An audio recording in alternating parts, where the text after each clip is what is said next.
ಜನತಾ ದರ್ಬಾರ್ ಸಾವಿರಾರು ಸಂಖ್ಯೆಯಲ್ಲಿ ರಾಜ್ಯದ ಮೂಲೆ ಮೂಲೆಯಿಂದ ಜನ ಬಂದು ಇವತ್ತು ಮುಖ್ಯಮಂತ್ರಿಗಳನ್ನ ಕಾಣಬೇಕು, ಮುಖ್ಯಮಂತ್ರಿಗಳ ಬಳಿ ತಮ್ಮ ಸಮಸ್ಯೆನ ಹೇಳಿಕೊಳ್ಬೇಕು ಅಂತ ಹೇಳಿ ಕಾದು ಕುಳಿತಿದ್ದಾರೆ. ಹಲವು ರೀತಿಯಾದಂಥ ಸಮಸ್ಯೆ, ಹೆಣ್ಣು ಮಕ್ಕಳಿಂದ ಹಿಡಿದು ಗಂಡು ಮಕ್ಕಳಿಂದ ಹಿಡಿದು ವಯಸ್ಸಾದವರೆಲ್ಲರೂ ಕೂಡ ಬಂದಿದ್ದಾರೆ. ನನ್ನ ಸಹೋದ್ಯೋಗಿ ಶ್ರೀನಿವಾಸರಾವ್ ದಳವೆ ನನ್ನ ಸಂಪರ್ಕಕ್ಕೆ ಸಿಗ್ತಾ ಇದ್ದಾರೆ. ಶ್ರೀನಿವಾಸ, ವಿಧಾನಸೌಧದ ಮುಂಭಾಗದಲ್ಲಿ ಹೇಗಿದೆ, ಯಾವ ರೀತಿಯಾಗಿ ಸ್ಪಂದನೆ ವ್ಯಕ್ತವಾಗ್ತಾ ಇದೆ ಸರ್ಕಾರದಿಂದ ಸಮಸ್ಯೆಗಳಿಗೆ? ಅರುಣ್, ನಾನೀಗ ಜನಸ್ಪಂದನ ಕಾರ್ಯಕ್ರಮದ ಮಹಿಳಾ ಮತ್ತು ಮಕ್ಕಳ ಕಲ್ಯಾಣ ಅಭಿವೃದ್ಧಿಯ ಕೌಂಟರ್ನಲ್ಲಿದ್ದೇನೆ.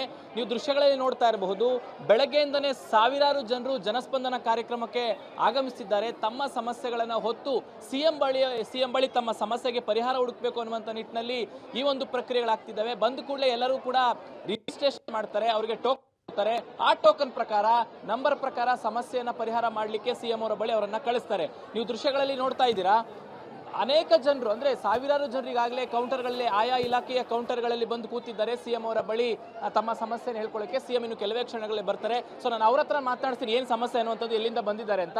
ಮೇಡಮ್, ಎಲ್ಲಿಂದ ಬಂದಿದ್ದೀರಾ? ನಿಮ್ಮ ಸಮಸ್ಯೆ ಏನು? ನಂದಿನಿ ಲೇಔಟ್ ಇಂದ ಬಂದಿದ್ದೀವಿ ಮೇಡಮ್. ಏನು ಸಮಸ್ಯೆ ಹೇಳ್ಕೊಂಡು?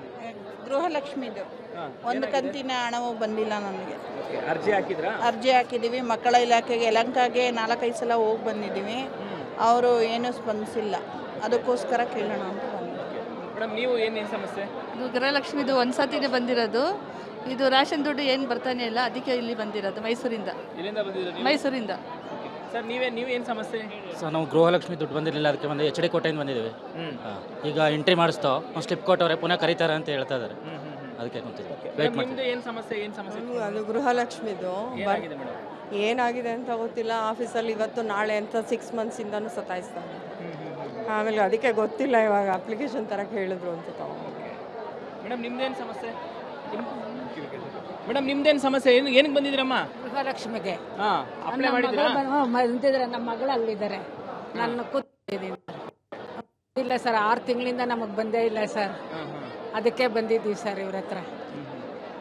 ನಿಮ್ಮ ಸಿಎಂ ಹತ್ರ ಹೇಳಕ್ ಬಂದಿದ್ದೀರಾ? ಹೌದು ಸರ್, ಎಲ್ಲಾರ್ಗೂ ಬಂದಿದೆ ಸರ್. ನಾನು ಒಬ್ಬಳು. ಅರುಣ್, ಇಲ್ಲಿ ಬಂದಿರೋಂಥವ್ರು ಬಹುತೇಕ ಗೃಹಲಕ್ಷ್ಮಿ ಯೋಜನೆಗೆ ಸಂಬಂಧಪಟ್ಟಂತ, ಯಾಕಂದ್ರೆ ಮಹಿಳಾ ಮತ್ತು ಮಕ್ಕಳ ಕಲ್ಯಾಣ ಇಲಾಖೆಗೆ ಸಂಬಂಧಪಟ್ಟಂತಹ ಕೌಂಟರ್ ಇದು. ಸೊ ಬಹುತೇಕರು ಗೃಹಲಕ್ಷ್ಮಿಯ ಕಂತಿನ ಹಣ ಏನು ಬರ್ತಿದೆ ಅದು ಬರ್ತಿಲ್ಲ ಅನ್ನುವಂಥ ಸಮಸ್ಯೆನ ಹೊತ್ತು ತರ್ತಿದ್ದಾರೆ. ಇದು ಒಂದು ಕೌಂಟರ್. ನಿಮ್ಗೆ ಈ ಭಾಗದಲ್ಲಿ, ನನ್ನ ಎಡಭಾಗದಲ್ಲಿ ತೋರಿಸ್ತೇನೆ. ಹೀಗೆ ಪ್ರತಿಯೊಂದು ಕೌಂಟರ್ ಅನ್ನ ಒಂದೊಂದು ಇಲಾಖೆಗೆ ಮೀಸಲಿಡಲಾಗಿದೆ. ಆಯಾ ಇಲಾಖೆಗೆ ಸಂಬಂಧಪಟ್ಟಂತಹ ಸಮಸ್ಯೆಯಲ್ಲಿ ಆಯಾ ಕೌಂಟರ್ಲಿ ಜನರು ಕೂತ್ಕೊಳ್ತಾರೆ. ಸಿಎಂ ಬಂದ ಬಳಿಕ ಟೋಕನ್ ಪ್ರಕಾರ ಅವ್ರನ್ನ ಕರೆದು ಸಮಸ್ಯೆ ಪರಿಹಾರ ಮಾಡುವಂತ ನಿಟ್ಟಿನಲ್ಲಿ ಕ್ರಮಗಳಾಗುವಂತ ಪ್ರಕ್ರಿಯೆಗಳನ್ನ, ಈ ವ್ಯವಸ್ಥೆಗಳನ್ನ ಇಲ್ಲಿ ಮಾಡಿರುವಂತದ್ದು. ಅರುಣ್, ಶ್ರೀನಿವಾಸ, ನೀವು ಅಲ್ಲಿ ಅಬ್ಸರ್ವ್ ಮಾಡಿರೋ ರೀತಿಯಲ್ಲಿ ಅತಿ ಹೆಚ್ಚು ಜನ ಇರುವಂಥದ್ದು ನೀವು ನಿಂತಿರುವಂಥ ಮಹಿಳಾ ಮತ್ತು ಮಕ್ಕಳ ಕಲ್ಯಾಣ ಇಲಾಖೆನೇ ಇರಬೇಕು ಅಂತ ಕಾಣಿಸುತ್ತೆ.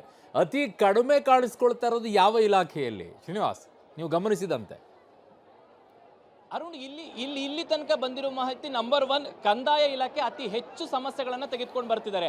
ಯಾಕೆಂದ್ರೆ ಒಂದು ಕೌಂಟರ್ ಇತ್ತು, ಅದನ್ನ ಡಬಲ್ ಕೌಂಟರ್ ಮಾಡಿದ್ದಾರೆ. ಎರಡನೇದು ವಸತಿ ಇಲಾಖೆ. ವಸತಿ ಇಲಾಖೆಯಲ್ಲೂ ಕೂಡ ದೊಡ್ಡ ಮಟ್ಟದ ಕ್ರೌಡ್ ಕಾಣ್ತಿದೆ. ಅದಾದ ನಂತರ ಮಹಿಳಾ ಮತ್ತು ಮಕ್ಕಳ ಕಲ್ಯಾಣ ಇಲಾಖೆ. ಅದನ್ನು ಹೊರತುಪಡಿಸಿದ್ರೆ ಸಣ್ಣ ಪುಟ್ಟ ಇಲಾಖೆಗಳಲ್ಲಿ ಒಂದಿಷ್ಟು ಕಡಿಮೆ ಜನರು ಬಂದಿರಬಹುದು. ಅದೇ ಮೇಜರ್ ಆಗಿ ಈ 3-4 ಇಲಾಖೆಗಳಲ್ಲಿ ಅತಿ ಹೆಚ್ಚು ಸಮಸ್ಯೆಗಳನ್ನು ತಂದು ಜನರು ಬರ್ತಿದ್ದಾರೆ. ಇನ್ನೊಬ್ರು ಮೇಡಮ್ ಇದ್ದಾರೆ, ಅವ್ರೇನು ಸಮಸ್ಯೆ ಅಂತ ಮಾತಾಡ್ತೀನಿ. ಏನು ಸಮಸ್ಯೆ ಮೇಡಮ್ ನಿಮ್ಗೆ? ಸರ್, ಇದು ಅಜ್ಜಿ ತಾತರ ಕರಳಿನ ಕೂಗು. ನನ್ನ ಮೊಮ್ಮಗಳು ನಮ್ಮ ಕೊರೋನಾದಲ್ಲಿ ತೀರೋದ್ಲು ಮಗಳು. ಹಳೇಂದ್ರು ತೀರೋ ಅಮೃತ ಶಿಶು ನಿವಾಸದಲ್ಲಿ ಮಗು ಇದೆ.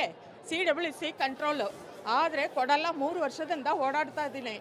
ಆ PM ಹತ್ರ ಹೋದ್ರೂ ಕೊಡಲ್ಲ ಅಂತಾರೆ. ಅದಕ್ಕೆ CM ಹತ್ರ ಬಂದಿದ್ದೀನಿ ಈ ಅರ್ಜಿ ಬರ್ಕೊಂಡು. ಸರ್, ನಿಮ್ಗೇನು ಸಮಸ್ಯೆ? ಮಕ್ಕಳಿಗೆ ಇಬ್ಬರು ಹ್ಯಾಂಡಿಕ್ಯಾಪ್ ಸರ್. ಏನಾಗಿದೆ? ಇಬ್ಬರು ಡಿಪೆಂಡ್ ಮಾತಾಡಲ್ಲ, ಕೆಲಸಕ್ಕೋಸ್ಕರ ಬಂದಿದ್ದೀನಿ.